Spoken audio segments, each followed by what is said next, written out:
Before we begin, a warning. This episode contains material that may be upsetting to some listeners.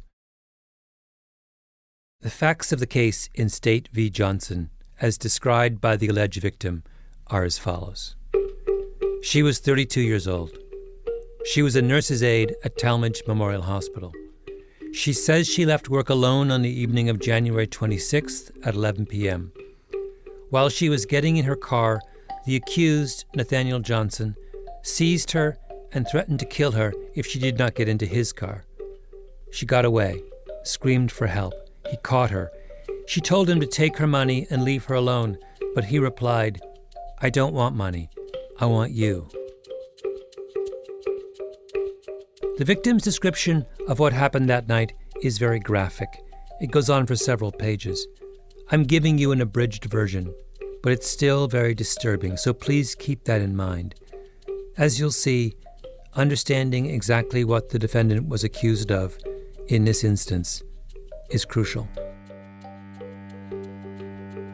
She got away and ran screaming onto the lawn of the hospital, where he once again caught her and dragged her to his car. He knocked her down, repeatedly slapped her in the face, and told her to shut up or he would kill her. Johnson placed his knee on her chest, pinning her down, put his hand on her throat into the trachea, and kept bearing down on it, telling her to quit screaming. He closed her nostrils with his other hand, and since she could not get air, she lost consciousness. When she came to, she realized that she was in the back of a moving automobile. He finally stopped his car on a dirt road, pushed her out onto the ground, and raped her. He took a shot of whiskey and asked her if she drank. She replied that she did not, that she was a Sunday school teacher. He raped her a second time. They drove back into town. He took her wallet, wrote down her name, address, telephone number, and her husband's name on a piece of paper and put it in his pocket. Pictures taken of the victim immediately after the assault and placed in evidence without objection, I'm quoting now, show several severe scratches and bruises on her face, head, and throat. And testimony offered by the state shows that her clothing was badly torn and bloody. End of quote. The alleged perpetrator, Nathaniel Johnson, was arrested. The victim picked him out of a lineup. He confessed. He was tried. He was convicted. Here's my question. How do you feel about the case of State v. Johnson? We have a victim. We have physical evidence. We have a positive identification. We have a confession. Do you know all you need to know? My name is Malcolm Gladwell. You're listening to Revisionist History, my podcast about things overlooked and misunderstood.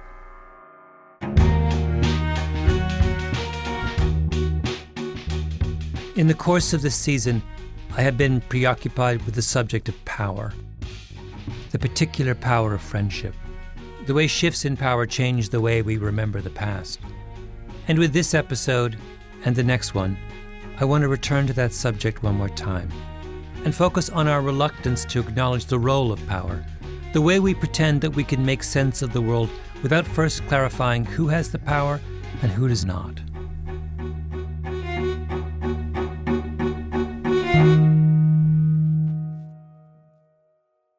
Let me give you an example of what I mean about the complicating effects of power. It's from well into the trial of Nathaniel Johnson. One after another, witnesses against Johnson have presented devastating evidence. One of the arresting officers is testifying about what Nathaniel Johnson said in his confession. It's a small moment and slips out seemingly without anyone remarking on it. This is what the officer says. Nathaniel Johnson told us that after he had intercourse with this lady there, that she asked him for a cigarette. He said he gave her a cigarette and said he took one and smoked it himself and said they threw the butts down there. We found 3 butts there at this place, at the scene. We found 3 butts there? Does that fact strike you as strange? Is it commonplace for two people to share a cigarette after a brutal rape? And how about this? It also slips out in the trial without comment. The police chief, a man named George Mutimer, tells the court about Nathaniel Johnson's confession. Johnson's talked about driving with the victim in his car. They fought. She resisted. He was apparently choking her. And then Mutimer testifies, and I'm quoting, "He said at that time that he drove off, went to a little side road off the new Savannah Road and parked. And he claims that she said it was too close to the road. He drove on maybe half a city block further and parked." Why is the victim complaining to her rapist that he's parked too close to the road? Then there's the prosecution's star witness, a Mrs. Bailey. She testifies that 3 years earlier, Nathaniel Johnson had come up to her while she was sitting in a parked car and he tried to assault her. I'm reading now from the transcript. The prosecutor asks, "Mrs. Bailey, you testified that this man grabbed you round the throat and you screamed and somebody came out of the door, I believe." Mrs. Bailey, "Yes, sir." Prosecutor, "Did you see where he went?" Mrs. Bailey, "I saw him run down the road." Prosecutor, "How fast was he going?" Bailey, "Mighty fast." Nathaniel Johnson happens to be an Army veteran who lost part of his foot in combat, broke both legs, both arms, his shoulder, broke his collarbone, 6 bullets in his hip. He spent 2 years in a rehab hospital recovering. I don't see him running mighty fast anywhere. At the very end of the trial, Nathaniel Johnson finally speaks. He's not very coherent. He knows he's going to get convicted. He's confessed. He starts out by saying that he had a statement he wanted to make, but he's decided against giving it. Again from the court transcript. This is Nathaniel Johnson. "I don't know. I just don't feel that it would be,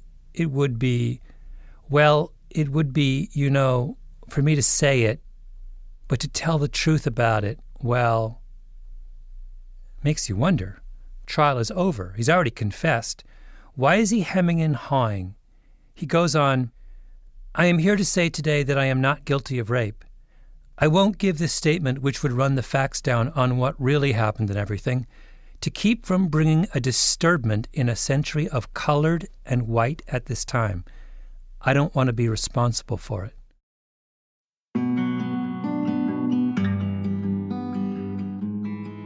Nathaniel Johnson wanted to avoid bringing a disturbment between colored and white. I asked you at the beginning how sure you were about the guilty verdict against Nathaniel Johnson. We had a victim, we had physical evidence, we had a positive identification, we had a confession. That sounds like enough. But that little reference to colored and white is a reminder that I left out almost all of the details having to do with power. Where did the rape allegedly take place? Well, let me tell you, in Augusta, Georgia, the South. Okay. When did it allegedly take place? 1959. A very different era in a place like Augusta, Georgia. And the most crucial fact, colored and white. The accuser was white, her alleged assailant, Nathaniel Johnson, was black. After his arrest, Johnson is taken to the interrogation room at the police station with the arresting officer, Holly Tebow. Tebow's not getting anywhere, so he calls in Chief Mutimer. At the trial, Tebow says they do that quite frequently, because whenever they call in Mutimer, most of the people talk. Then Tebow goes on. Chief Mutimer stayed in the interrogation room with him for some time, and he came out and shook his head and said, "Holly, he told me about it." And I went back in there in the interrogation room, and he was crying. Nathaniel was crying. The chief of police, who was really good at making people talk, disappears alone into the interrogation room with Johnson for a few hours. No lawyers in sight, and when he emerges, he has a confession.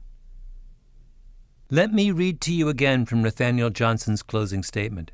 Only this time, keep in mind who he is, where he is, and when it is. Johnson says, "I am not guilty of rape. and the statement I have is a true statement. But the shape of the courtroom to the community and citizens of this town, colored and white, I think I would bring a big confusion between them. And I know rape is a serious charge, and I know it is more serious by a colored man being accused of rape by a white woman. And so I want to leave it in you all's hands and trust you all to do what the Lord and justice of it. And I am not guilty of rape in my heart. That is the truth from God. If you don't know it's Georgia, it's 1959, and that Nathaniel Johnson is black and his victim is white, what do you know? Nothing.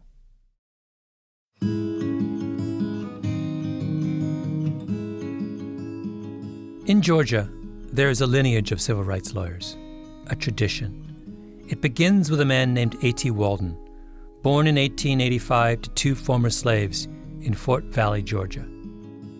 When I was a kid, and Austin Thomas Walden, who finished University of Michigan in 1912, would come to my church for the St. Cecilia Vesper Hour, and I sang in the St. Cecilia choir.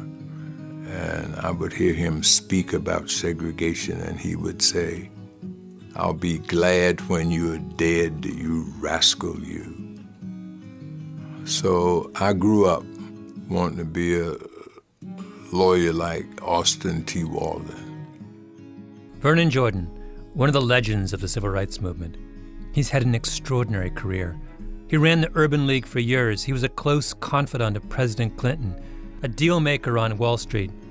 He's 81 years old. He must be 6'4", impeccable Southern manners, a long, impassive face. When he talks to you, he leans down from his great height and lowers his voice.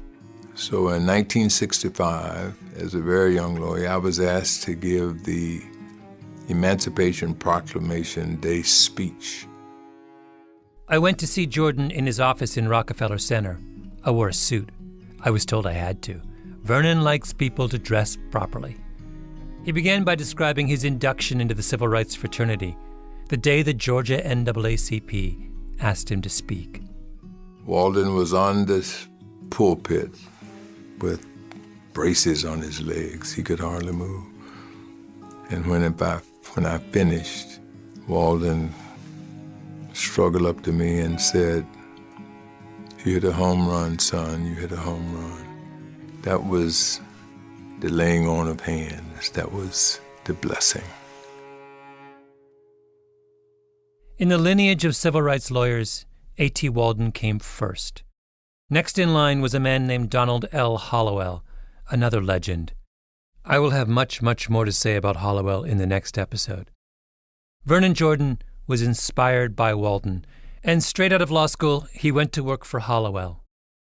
He was a disciple of two of the greats, and I went to see Jordan to learn what being a disciple in Georgia in those years meant. What did you learn? What were you up against?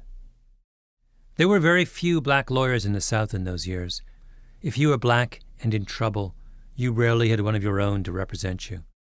Justice is supposed to be blind, which is another way of saying that we're supposed to close our eyes when we enter a courtroom and not notice a fact like race. In 1959, Donald Hollowell and Vernon Jordan had their eyes wide open. They watched what was happening to Nathaniel Johnson in Augusta with growing alarm. And he was given a white, court-appointed lawyer who convinced him, given the circumstances of a black man being accused by a white woman of rape, said to him, the best way to stay out of the electric chair is to plead guilty, have her corroborate your guilty plea, and you'll get life. And he went for it. He did not get life. He got the electric chair. To put that in perspective, there was a case in Atlanta right around the same time as Johnson's, only that involved a white man convicted of raping his black maid. He broke down the bathroom door and attacked her. He got 2 to 5 years. White on black rape was a 2 to 5 year crime in the state of Georgia. Johnson faced the death penalty. So when Johnson says in his final statement, "I know rape is a serious charge and I know it is more serious by a colored man being accused of rape by a white woman, that's what he's talking about. There's one set of rules for white people and another for black people. And the standards for legal representation, those are different too. The white court-appointed lawyer, the night before he was to be executed, got drunk in an Augusta bar, borrowed paper from the bartender, wrote out a writ of habeas corpus, and went to the judge to argue that Nathaniel Johnson's rights under the Fifth Amendment had been violated. As it turns out, that's the wrong amendment. Under those circumstances, the lawyer should have raised the 14th Amendment. But the lawyer's writing an appeal while he's drunk. And it's not at all clear that he cares that much, since if you read the trial transcript, Johnson's lawyer barely ever said anything. And it went up to the Supreme Court on certiorari, which was denied. And then Mr. Hollowell, my boss, was hired, and I went with him to see Nathaniel Johnson in the Reidsville State Prison. He was a very handsome, cool prisoner. Hollowell and Jordan were brought in by the NAACP to try and win a stay of execution. One last Hail Mary. How old was he? Must have been 30, 32, something like that. Jordan and Hollowell sit down with Johnson and start to piece together Johnson's version of what happened that night. It's a very different story. He was having a relationship with this woman, this white woman. And the relationship was put together by a black assistant nurse at the hospital in Augusta. And he would go and pick her up, and they would go out on the roads and do their business. In the version of events that got Johnson convicted, the victim had never seen him before. But Nathaniel Johnson told Jordan and Hollowell they had been spotted together. One night they were out on the road, and the car got stuck in the mud, and a group of white hunters were crossing the road, and she gets out and says, "I'm taking my yard man home," and we got stuck in the mud, and these white hunters pushed the car out of the mud. If you read the official account of the case, it says that the victim reported her alleged assault to the police in the early hours of the morning on January 27th, after she gets home. Then it goes on to say, crucially, that the police arrest Johnson that same night. Think about that. Augusta at the time is a city of 70,000 people, roughly half black. So we are asked to believe that in the course of a couple of hours, without benefit of daylight, the police were able to correctly locate in a community of 35,000 African Americans a suspect, and that they did this with no more than the description of his automobile from a badly traumatized rape victim because she'd never met him before. And so after a visit on the dark road, she said to him that she was pregnant, and a disagreement ensued. They had a fight. He beat her up. That's how she ended up with all those injuries. Johnson had physical power over her, but she had far greater power over him.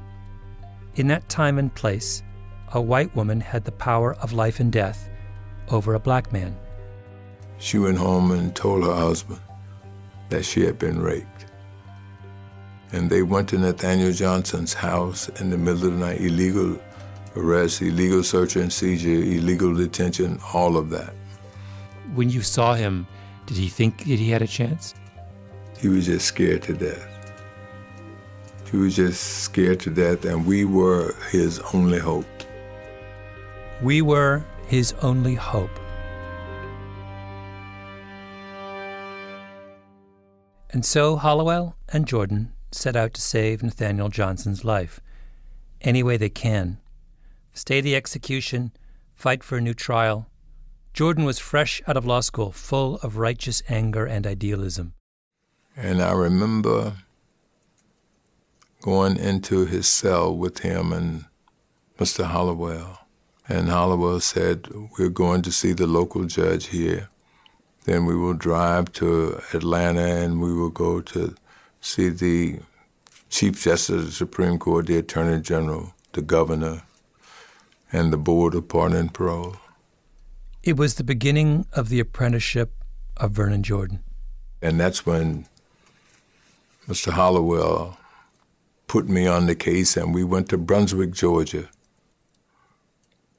which I'll never forget. The federal district judge there began the case by asking, when is the execution scheduled? And they said, tomorrow morning, Your Honor. So he listened to the state attorneys, he listened to Mr. Hollowell, and I remember him saying, justice delayed is justice denied. And we drove from Brunswick, after he refused to stay the execution, from Brunswick, Georgia to Atlanta. That's when it was all two highways. I did the driving. And we ended up in the chambers of the Chief Justice. And he walked in, sees me, and he said, son, where did you play basketball? And I said, Mr. Chief Justice, we're not here to talk about where I played basketball.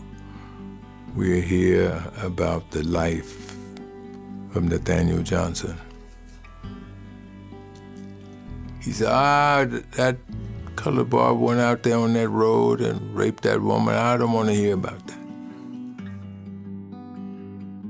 We then go from his chambers to the next building where the Attorney General was. The secretary picks up the phone and says to the Attorney General, Mr. Attorney General, there are two boys out here to see you. The Attorney General of Georgia, Henry Neal, did not invite us into his office. He came out and stood behind the secretary's desk and said that the governor was out of town and the governor would not stay the execution. And we left and went to the Board of Pardon and Parole. And as we walked in the door, he said, Hollowell, you're too late. Nathaniel Johnson is on his way to the electric chair. There was nothing more for them to do. And I said, Mr. Hollowell, I would like to have the rest of the day off. He said, fine. And I had on a light beige Haspel suit that I had gotten for graduation. And I walked down Hunter Street home. It was 85, 90 degrees in Atlanta. And I'm walking alone thinking what I had just witnessed. Thinking about the first time I saw him and thinking about seeing him the night before he died. And I just walked home crying.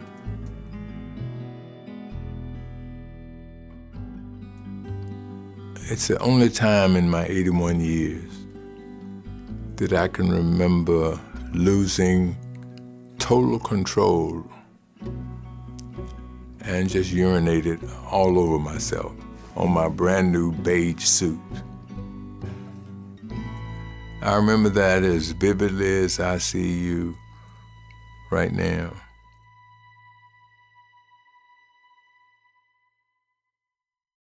When Vernon Jordan told me the story of Nathaniel Johnson, the first thing I thought about was Harper Lee's classic, To Kill a Mockingbird, the book every American child reads in middle school. Now, Mela, suppose you tell us just what happened, huh? It tells the same basic story, right? I was sitting on the porch and he come along. The Jim Crow South, a black man named Tom Robinson, accused of rape by a white woman, Mayella Ewell. And I turn around and before I know it, he's on me. But Tom Robinson's lawyer, Atticus Finch, is white. which of course changes everything. Finch addresses an all-male, all-white jury, men just like him. So what does he do? He puts Robinson on the stand and has him talk about all the ways in which Mayella Ewell tried to trap him. Tom, were you acquainted with Mayella Violet Ewell? I had to pass her place going to and from the field every day. Robinson says he just happened to be walking by Mayella's house. She asks him to come in and help her dismantle a piece of furniture. Then she hugs him around the waist. She scared me so bad I hopped down and turned the chair over. That was the only thing. Under Atticus Finch's careful direction, Robinson then says one more thing. And by the way, if you've watched the famous Gregory Peck movie version of To Kill a Mockingbird, the one you've been hearing, you won't find these lines. Here's how it's originally written. She reached up and kissed me on the side of the face. She says she never kissed a grown man before, and she might as well kiss a nigger. She says what her papa do to her don't count. She says, kiss me back, nigger. I say, Miss Mayella, let me out of here. And I tried to run, but she got her back to the door, and I had to push her. I didn't want to harm her, Mr. Finch, and I say, let me pass. But just when I say it, Mr. Ewell yonder hollered through a window. What did he say? Tom Robinson shut his eyes tight. He says, you goddamn whore, I'll kill you.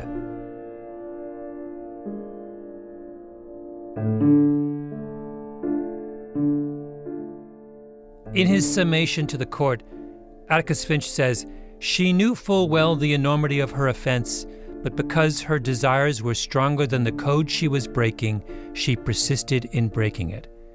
He's saying she wanted it. And not only that, when he has Tom Robinson drop that little bit about, she says that what her papa do to her don't count, he's accusing her of incest.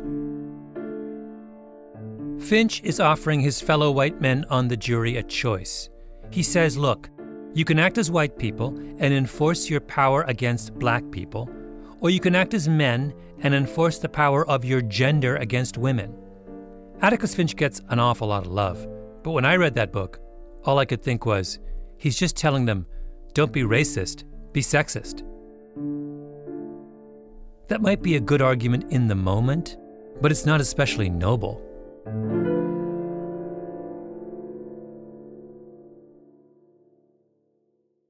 When Vernon Jordan is walking through the streets of Atlanta with that humiliating stain spreading down his beige suit, he knows he doesn't have the same freedom that an Atticus Finch has.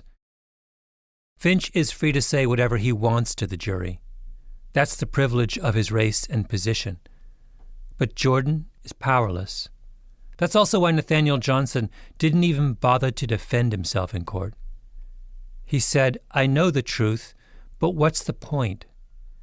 Remember what Johnson said.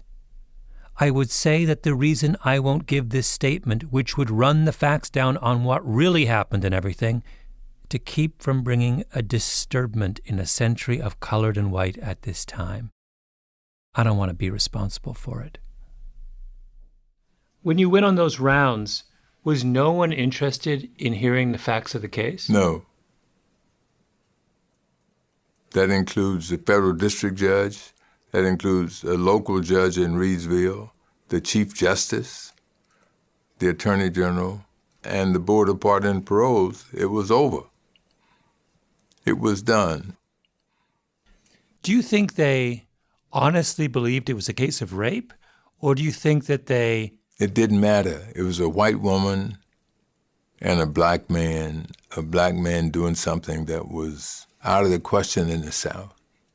And the court-appointed lawyer had to know that it was a consensual relationship. Yeah. So it's just a kind of, they weren't even going to the trouble of thinking it through. Nobody was interested in justice.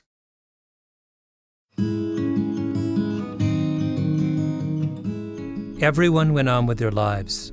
The judges, the attorney general, the lawyers. It takes time to unravel the truth in situations where one side has all the power. Nobody had the time. The trial transcript of the Johnson case in the Georgia archives looks like it's never been touched. I don't even know where he's buried. I wouldn't know how to look for the grave of someone nobody remembers, executed half a century ago. All that's left are one man's memories. Did you ever meet the accuser? I never did. The word is that after he died, that the white lady went around to black churches and asked forgiveness.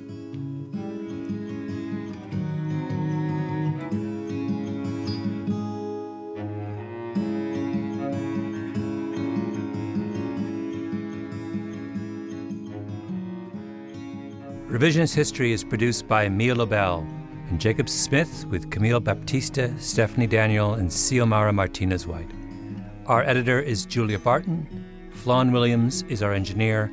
Original music by Luis Guerra. Special thanks to Andy Bowers and Jacob Weisberg at Panoply. I'm Malcolm Gladwell.